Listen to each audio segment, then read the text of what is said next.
Hello guys, in today's video I'm going to show you how to fix Android Auto wireless disconnecting on Samsung Galaxy S25 Plus. Let's go!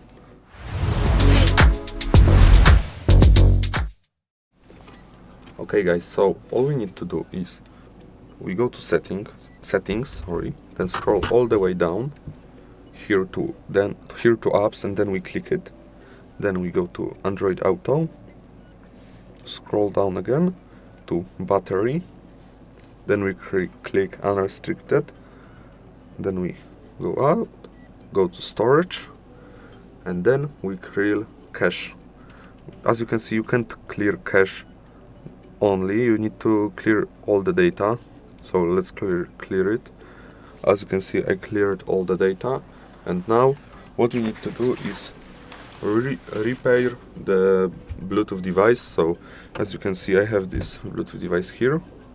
So okay, I have AirPods 4, so in my case I need to click double on this green light so it turns white. Then I scroll down, hold the Bluetooth and wait for it to find my AirPods. It may take a while. You may click details. Oh, as you can see here, AirPods find my. Okay, let's pair it. And as you can see, the light is green. I don't know if you can see because of the light, but trust me, as you can see, my AirPods are connected. Okay guys, that's how you fix wireless disconnecting. Thank you guys for watching, have a good day and goodbye.